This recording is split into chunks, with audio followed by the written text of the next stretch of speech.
హల్లెలూయ. నేను సేవకునితో కలిసి ఏకాంత ప్రార్థనకి వెళ్ళేవాడిని అండి. చిన్నప్పుడు వెళ్ళేవాడిని.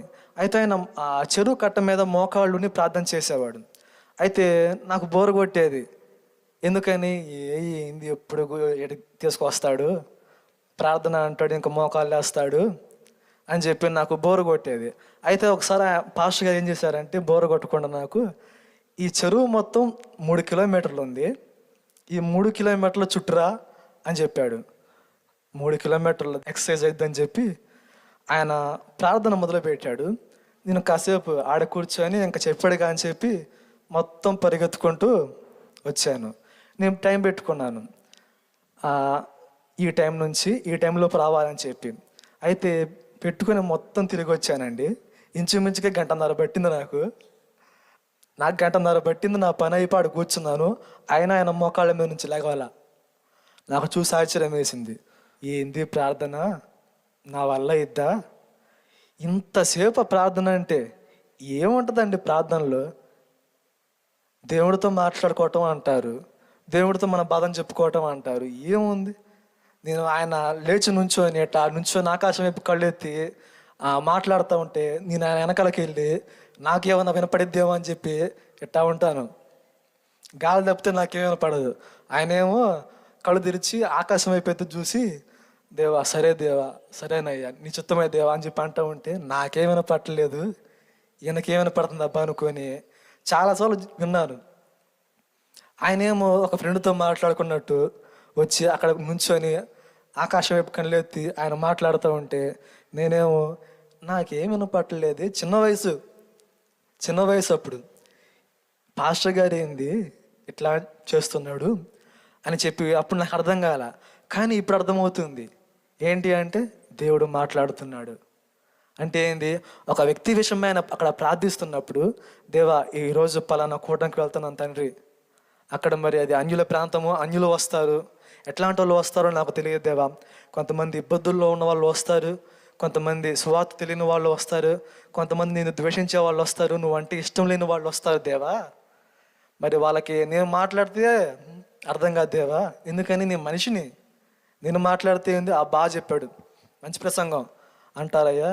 కానీ నువ్వు నాలో నుంచి మాట్లాడితే వారి హృదయాలు తెరవబడతాయి, వారు రక్షణ పొందుతారు దేవా అని చెప్పినప్పుడు ఆయన మాట్లాడుతూ ఉంటే ఈయన మౌనంగా ఉండి వింటూ ఉంటాడు. ఎందుకని?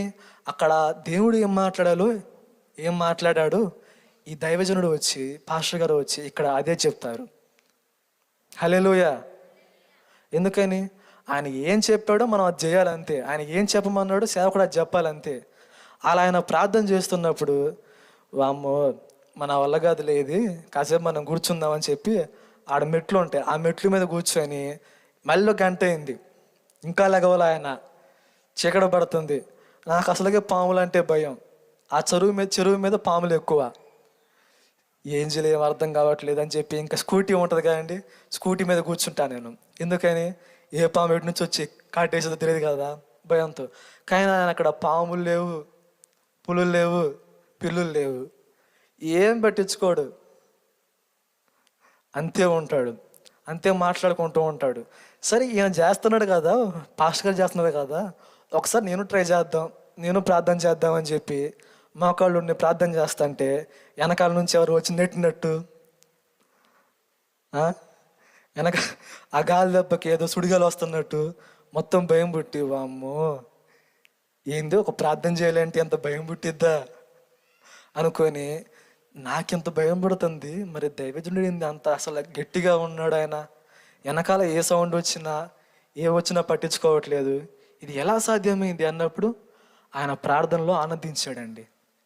దేవునితో మాట్లాడుకోవటంలో ఆయన ఆనందిస్తున్నాడు.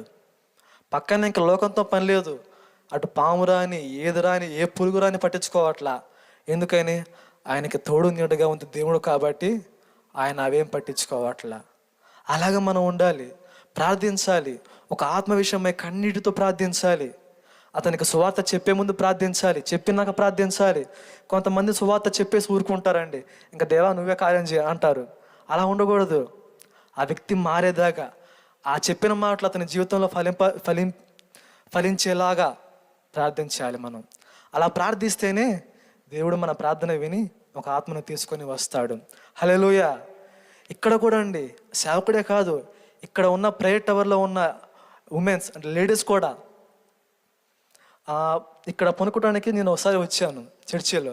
అప్పుడు ఇంట్లో ఇబ్బందిగా ఉంటే ఆరోగ్యం బాగాలేకపోతే చర్చిలో పనుకుంటే బాగుంటుందని వచ్చాను. వచ్చి అక్కడ పనుకున్నానండి. అక్కడ నిద్రపోయాను. పొద్దున్నే 4ంటికి స్తోత్రం స్తోత్రం స్తోత్రం అని చెప్పి గట్టిగా అరుస్తున్నారు ఆడవాళ్ళు. నేను ప్రశాంతంగా ఇక్కడ పనుకుందామని వస్తే ఏంది వీళ్ళు పొద్దున్నే మొదలు పెట్టారు స్తోత్రం స్తోత్రం అని చెప్పి పైన దుప్పటేసుకొని చెవులకు అడ్డం పెట్టుకుని పనుకున్న ఊరుకోవట్ల వాళ్ళు. ఎంత గట్టిగా గొంతు వస్తే ఆడవాళ్ళు మౌదులు కదండి, అరవాలన్నా వాళ్ళే, గొడవ చేయాలన్నా వాళ్ళే.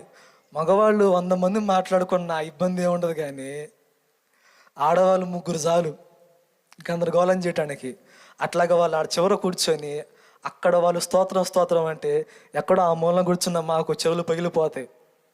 నేను అనుకునేవాడిని, ఏంది వీళ్ళు పొద్దున్న లెగవాలంటేనే ఎంత అసలుకి ఒళ్ళు బద్ధకంగా ఉంది, మా వల్ల కావట్లేదు. అసలు వీళ్ళు రోజు మొత్తం పని చేస్తారు, అంతే కదండి. ఆడవాళ్ళు రోజు మొత్తం పని చేస్తారు. నైట్ ఎప్పుడో లేట్గా పడుకుంటారు. ఆ పనుకునే ముందు కూడా ప్రార్థన చేసుకుని పనుకుంటారు. ఇంత ఎర్లీగా ఎట్లా ఎగుస్తున్నారు వీళ్ళు? ఎందుకు ఎంత కష్టపడుతున్నారు వీళ్ళు? ఏం వచ్చింది ఇలా కష్టపడటం వల్ల అనుకునేవాడిని నేను. కానీ వాళ్ళు అలా కష్టపడటం ద్వారానే సంఘం ఎంత అభివృద్ధి చెందిందని, సంఘంలోకి ఇన్ని ఆత్మలు వచ్చినాయి అని నాకు తర్వాత అర్థమైందండి. హల్లెలూయా. అంటే సేవకుడు అక్కడ ప్రార్థన చేశాడు, ఇక్కడ ఉన్న ప్రార్థన పరులు విజ్ఞాపనకర్తలు కూడా ప్రార్థన చేశారు.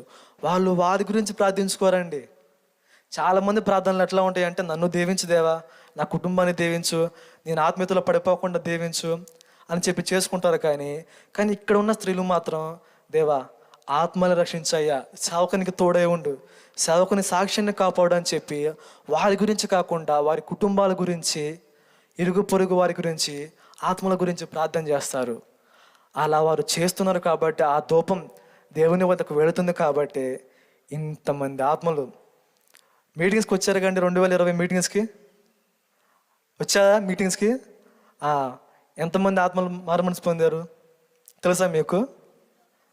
834 మంది. హల్లెలూయా. అరుణు వీళ్ళ ప్రార్థన. అక్కడ ఆయన ప్రసంగం చేస్తూ ఉంటే ఆ స్టేజ్ ఏముంటుందండి, ఆ స్టేజ్ కింద మగవాళ్ళు ప్రార్థిస్తూ ఉంటారు. 20-30 మంది కూర్చొని ప్రార్థిస్తూ ఉంటారు. ఇటువైపు లేడీస్ ప్రార్థిస్తూ ఉంటారు. వారి ప్రార్థన, ఇక్కడ మగవాళ్ళ ప్రార్థన కలిసి అది ఆత్మాభిషేకంగా సేవకుని మీదకు వచ్చి ఆ ఆత్మాభిషేకంతో వాక్యం చెప్పడం ద్వారా 834 మంది ఆత్మలు మారారు. హల్లెలూయా.